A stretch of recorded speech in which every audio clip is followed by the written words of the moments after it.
Welcome to Vitamin OC. I'm Joanna Weiss. And I'm Whitney Gomez. Every week we bring you your recommended dose of civics and civilization in Orange County. And today we are delighted to have with us seasoned political consultant and partner at Four Lions Media, Mike McLaughlin. Mike, thank you for being here with us. Thanks for having me. We met last year when I was considering a run for office. I was expecting you to be this very slick political operative, and you are one of the most grounded, down-to-earth, sensible people I think I've ever spoken with. So Thank you. thank you for being that person and guiding me through I think it was like 10 days when I was trying to run for office. Yeah. Great to have you here. Thanks for having me. I so agree with that characterization of Mike. When I decided to run for Congress in 2023, he was one of the first phone calls I made. And he had first moved to Orange County to run Harlan Ruta's successful congressional campaign in 2017.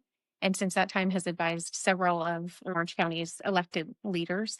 And we're so fortunate to have you with us today. So thanks for being with us. Yeah, thanks for having me. I'm excited. You were a debater in high school, and you and I share a passion for politics that goes back to high school for each of us. Can you talk a little bit about some of your first jobs in politics and how you decided to make this a career?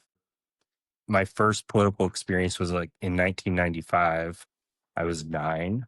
The county was trying to pass a meals tax and a school bond initiative. And my parents had just gotten an awesome minivan that had doors that opened on both sides, and driving me and my brother up and down the street so we could like hop out and like put leaflets on people's doors. That was my first political experience. Then in high school, just got more involved in campaigns. Growing up in Virginia, our state legislature is elected in the off year. And so we have elections every year.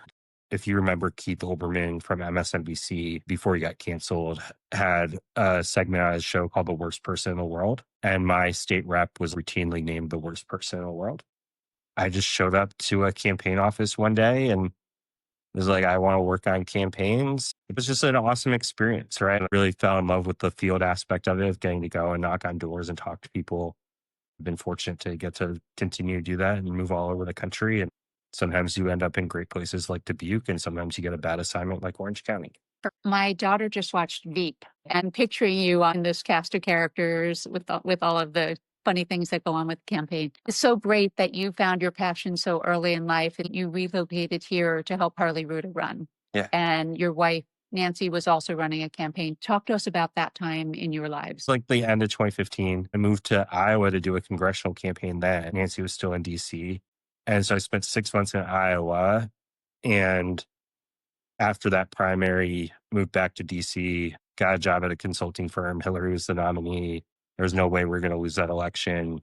Everything would be great. And Nancy's birthday is November 8th. And that was also election day. And there was at one point a plan that I was going to propose that day. And so I'm really glad I didn't do that. Like, everything was bad. And so we really didn't want to go on a campaign trail. No one had a plan for what a Trump administration would look like. You know the landscape of the national picture. What is different about Orange County? Yeah, I think Orange County is such a diverse place, not just racially diverse. So like, Huntington Beach is totally different than Newport Beach. It's 10 minutes down the road from each other. But just the inherent culture of the two places are so different.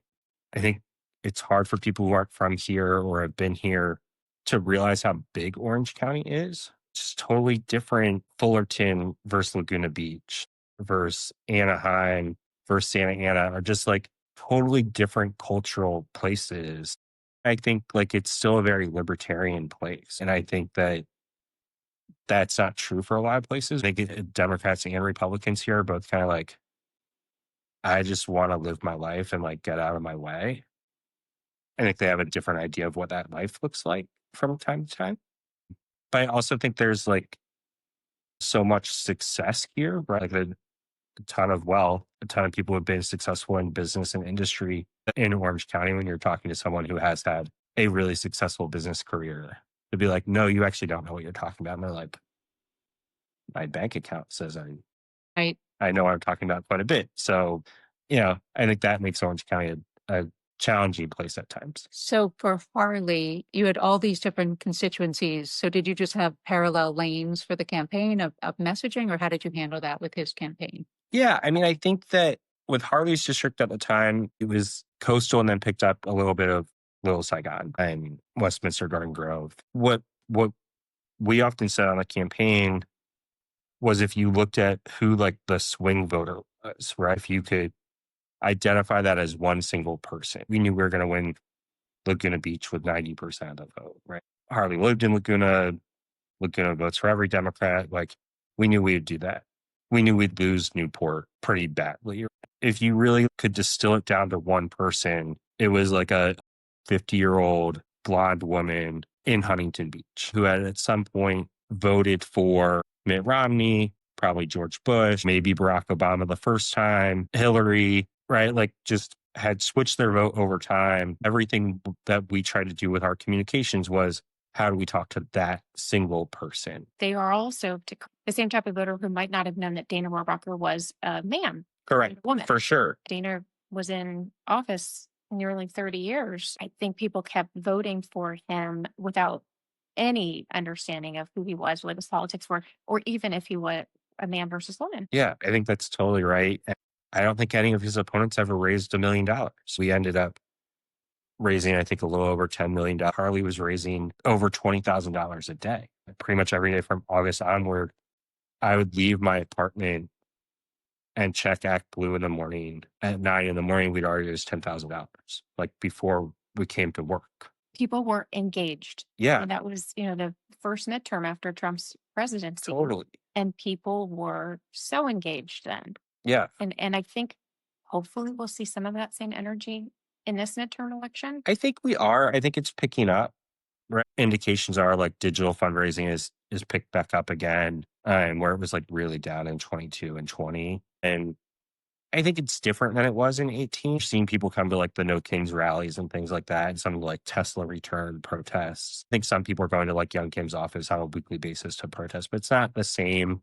The political culture has also evolved a little bit here, where people are like, I don't want to go do that. I think people were so angry and so engaged in 18. They're like, I'm going to go do everything. Right. I don't know what I'm doing yet, so I'm going to do all of it. And now they've gotten a taste and they're like, I like events. I'm going to go do that. I like to wave signs. I'm going to do that.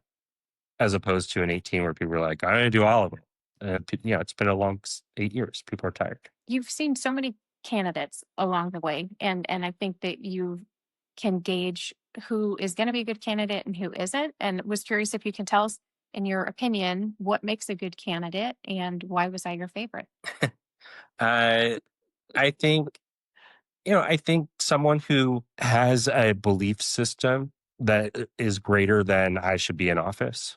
Someone who has like a core belief in what they want to do. And someone who is willing to listen and trust the people around them and do the thing that they are the most competent at doing, as opposed to, well, I want to write the press releases. I want to do this. Like, there's a candidate that I worked for who wanted to approve every tweet, and she's a United States Senator. I don't think that was the best use of her time. For background, he was the national field director for Amy Klobuchar. Yep. I actually thought you were calling me out on that because I think I also. Yeah, we got you off that at some point. I just started tweeting whatever I wanted. I understand that instinct, though. I understand the desire to really know what the team is doing, but it's hard. There's so many things to do, and she needed to be focused on other things. Yeah, and I think like there's a disconnect between the candidate letting go of the handlebars and realizing you're not the manager. You're the candidate, and the manager's the manager. And so the manager needs to report up and be accountable to you and let you know that they're managing the team appropriately, but they need to manage the team. The person who sends the tweet is part of the team. The tweet goes out and it's crazy. Like, okay, we got to have a conversation about maybe you haven't learned the issues I care about or the tone of voice that I have or whatever. But someone else still has to manage it because you have to raise the money. You have to go talk to the voters. The manager can't go to the debate. You have to be the one to go to the debate. And I've said this to you before, Joanna, like you were 95% of the time the best candidate we've ever worked for and 5% of the time the absolute worst candidate we've ever worked for. Those are good numbers. Yeah. I like it. Yeah. There was never like, oh, she's the third best. It was like excellent or terrible. I think for candidates, respecting and understanding their role is very important. turning to national politics for a second, there's been so much post-mortem about the presidential race that Kamala Harris lost. And when you look back on that race, are there lessons that from that campaign that you think that could advise and inform Democrats going forward? And how did Democrats win again? And when I talked about who the median voter was in Harley's race, right? I don't think they had an idea of who that voter was for them. And so I don't think their messaging ever lined up to who that was. A friend of mine took off the last 3 weeks of the election to go volunteer in Pennsylvania full time. And I talked to him on the phone. He was like, oh, going really well. He's like, but it's pretty easy. I'm just talking to Democrats and independents. Well, I have the TV on and she's campaigning with Liz Cheney. Right? Their argument for campaigning with Liz Cheney, a war criminal's daughter, the person like we said was evil 20 years ago. Now his daughter is cool. I think is a little strange to me. But if their argument for doing that was they're squishy Republicans, never Trumpers that we can go get, well, why aren't the volunteers then talking to Republicans on the doors and having that conversation, right? So it just felt disconnected. And I think that the message never lined up with the tactics. Who do we need to persuade? If we have to talk to Democrats because of the turnout election, okay, then the surrogates need to be motivational to turnout targets, which I don't think Liz Cheney, if you're a 28-year-old African-American voter in Philadelphia, I don't think you're like motivated by Liz Cheney. I think for the last 7 years, we've been a responsive party. And you've seen this in some of the national focus groups where people are like, well, what's a Republican stand for? And people can give very clear, defined answers. And then what's a Democrat stand for? And they're like, against that stuff. And that's a bummer, I think, and problematic. No wonder people aren't buying what we're selling because they don't know what we're selling. And I don't think we know what we're selling a lot of times. And that's, how do you then tell a candidate what the message is if we don't know what we're actually fighting for? Any suggestions? How do we do that? Okay, so I think we should have a plan to eliminate poverty, reduce racial injustice, improve healthcare, support education, address urban decay, protect the environment, and protect the arts and humanities. That's your platform. Are you announcing today? Well, that was Lyndon Johnson's platform in 1964. We had a thing called the Great Society, and all of it is still in play today. Now we're spending millions of dollars with think tanks in DC to come up with Project 2029. I'm sure they really struggled hard to come up with such a creative name. I think we have a playbook. Well, and what's interesting is if you go back to that playbook, again, it's generations old. And one of the, I think, ways that Republicans have succeeded in the last 25 years is because they're using playbooks that were established a long time ago and they adhere to them. And I think there's been a lot of people who say there's a lot of discipline in that. And we can also say that the bill that was recently passed throws out most of those ideals of when you think about Republican ideals of less government, moderate spending, balanced budget, that's thrown out the window. But if you ask the focus group, they will still probably say those things are the Republican tenets. Right. And it's so sad that in the 60 years since then that we haven't made greater strides in racial justice and in some of those areas. Maybe we don't need a new Project 2029. We just need to go back to a good founding document of the Great Society. I think it can be updated. Obviously, all the specific problems aren't the specific problems today, but I think the bold ideas are still in play. And I don't think we need a multi-million-dollar study to study American men when sports bars are free to go to.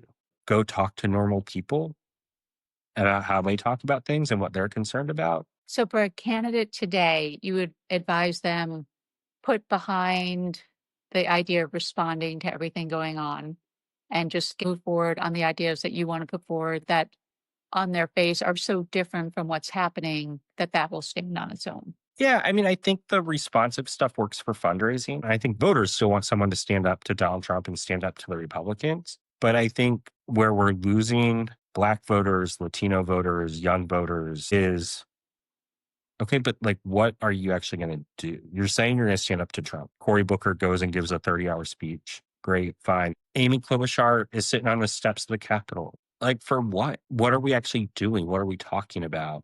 And what's the plan, right? I think like everyone wants to talk about Mamdani in New York, right? Like he had policy plans where Cuomo's policy plan was like, well, I'd like to be mayor. I used to be governor. I'm bored now. I don't agree with everything Mamdani says, but at least he had a thing to say, like, this is what I'm going to do. At the national level, we haven't had a candidate for president say that and articulate that in a decent amount of time. Joanna and I both have college kids and one high school kid. How would you advise candidates to engage the youth vote, and what can younger voters do to make a difference and get involved? I think we need to make space for that, right? I think that sometimes campaigns are very structured and closed off of like, well, the way we want you to volunteer is to come canvass on Saturday or come to the phone bank on Tuesday. And that I don't think that works for younger voters. And I think what oftentimes people are missing about Gen Z, they're hyper engaged. They're just not showing up in the way that maybe is visible to us because we're old, but like they have their own communication channels and communication platforms. You saw this a year ago around the Ticketmaster fees. They organized in a day. The Taylor Swift tickets go on sale. They're pissed off and like they organized over it. I don't know where that happened. I saw it in the news a week after. We have 3 Gen Z people who work in our firm. Right. Every time I'm like, hey, did you see this on Instagram? They're like, yeah, 10 days ago on TikTok. You're an idiot. We have to allow for more creative spaces to say, welcome people in and give them the resources to go organize in their own way. And also like listen to what issues they give a shit about. It may not be the issues that we are talking about, or it may not be in the nuance that they're talking about it. Right. And, you probably and your listeners probably don't care about rent freezing because you own homes. Your kids don't own homes yet and are renting or may plan to rent in the next 5 years at some point. Right. Like they probably care about rent freeze in a different way than give us to. Do I think a congressional candidate in Orange County should like talk about rent freeze all the time? Probably not. But how do we like allow for that space? And again, like if we're trying to talk to a 50-year-old voter in Huntington Beach, Right. who's the swing voter, then yeah, we need to talk about the thing that matters to them. We don't need to replicate those talking points for young people. We should have a different organizing plan for that. What aspects of the Trump administration are you finding the most troublesome? The issues around ICE are troubling. I think not just from a human rights perspective and American values perspective, but if we're sending unidentified, masked, warrantless law enforcement officers to go round up people, and then you look at what happened in Minnesota, how are you supposed to know when someone says, I'm a police officer, that they're not a police officer? Like, if these guys aren't even identifying themselves as ICE agents, like, how do you know that that's not someone who's literally just kidnapping someone? It opens up a whole Pandora's box of terrible possibilities. What you saw with Alex Padilla and Brad Lander in New York, people who are following the law, who have resources, who are educated about what the law is. These are elected officials and they're still being manhandled by law enforcement. You mentioned Minnesota and wanted to get your thoughts on the political violence that's happening and any suggestions for where we go as a country and what we can do to try to stem it. When Donald Trump was shot a year ago, who were like, I wish he didn't miss. Right. Which is like, yeah, he sucks. But like, that's also terrible.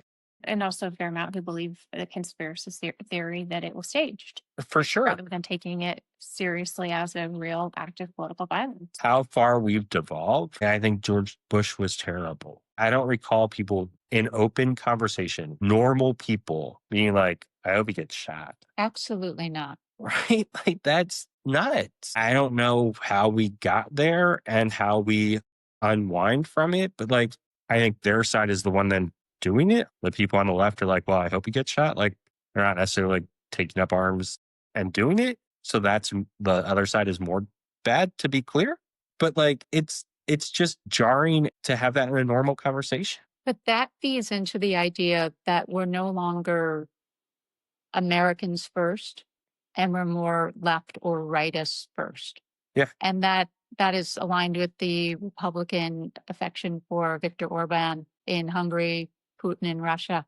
This idea that you need to be with your comrades, if you will, on your political Yeah, it's become a team sport. and that is so bad for any country. Yeah. It's terrible for the United States, it's terrible for other countries as well. Yeah. You have to care about your country and And your countrymen. Absolutely. And I do think, I mean, you said you don't know how we got here. I mean, if I can opine on that, I think one of the ways that Trump got us here, he was a victim of political violence, absolutely. But I do think the normalization of the speech that he engaged in from 2015 on really was a part of the devolution of American politics and talking about violence and lock her up. And we were not a society that had that kind of political retribution for opponents prior to that. We're still in that phase because he was rewarded with becoming president a second time. And so we will continue to deal with the effects of it until we have some sort of a shift in leadership because he got the stamp of approval from a majority of Americans, even bringing that on to us. One of the reasons we're doing the podcast is because people feel like people are more divisive than ever and separated by their political beliefs, and we want to bring people together, but at the same time I think we can identify where it came from and where it started. I remember talking to a friend of mine in 2020 when there were the protests going on in DC and so many other cities, and the protesters got very close to the White House. Like Trump ended up gassing them and being an asshole. I remember talking to my friend, I'm like, what happens if they scale the gates? Okay, I agree with these protesters, don't like the person in the White House. But like there are snipers there. Like, do they shoot? And what happens then? That would be terrible. The consequent, like the dominoes falling from there would be terrible. We had rules and norms, and then we found out that like nothing happens, right? And so like what stops people from doing it again? We could cover the bad stuff for hours and hours, but you have such a great sense of humor and I think an inherent optimism. So share with us what makes you optimistic about the coming couple of years and what you're looking forward to on the political front. I think the pandemic was a weird time, and Joe Biden's election, coupled with that, led to this sense of, okay, well, I can't really be engaged because I'm not allowed to go outside. And I have lost some of my social skills because I haven't talked to anybody in a year. And okay, we beat the bad man. We stopped the bad man. So I can kind of just go back to this new normal of being antisocial and I don't have to worry about it as much anymore. And I think that's what we saw in 2022. Just engagement was way down. That carried over into 24. Nobody, even before Biden dropped out, like the volunteers were not showing up. The donors were not showing up in the same way. We got another wake up call. The bad man is back again. I think people have evolved and matured in their political activism, but they are active again. That's exciting to me, right? Folks like you, Joanna, who in 18 were a high level activist, right? But now you matured to being a candidate. Seeing other folks who were first time activists, 18, who now are club presidents or community leaders in some way, or have found their strain of activism that they want to move forward with. And I think that's really cool. What's the next iteration of all of that? I do think we have exciting future candidates. I don't know who's going to run in 2028. I don't think it will be many of the people who ran in 2020. And I think that's a good thing. I think we need a new crop of people, a new generation of people to be excited about. Hopefully we move away from like being a party of retreads locally and nationally. If we leave politics aside for our last question, you and I are foodies and we have eaten our way through Orange County and most of DC together. What are some of your favorite food experiences in Orange County that you can share with us? Well, I think I assume it's a sponsor of the show, but Crockers. It's a hot dog place on Balboa Island. And I have one in Costa Mesa too, but it's my favorite Orange County restaurant. Garlic and Chive in Garden Grove is a great Vietnamese place. My favorite Orange County dining experience was the 4th of July last year with Joanna while I was wearing her campaign t-shirt, and we went to Kicking Crab in Irvine together, which is a like food boil place, but it's like very spicy. Yeah, it's like more than Old Bay, I think. Yeah. It's like a Asian. Hot crabs almost. Yeah. Thank you for being with us. It was fun as I expected and thought provoking, and we appreciate being here. Thanks for having me. This is great. Yeah, Mike, great to see you. Thank you for being here. We really appreciate all that you're doing. And to our listeners, thank you for joining us for your recommended dose of civics and civilization in Orange County. We'll see you next time.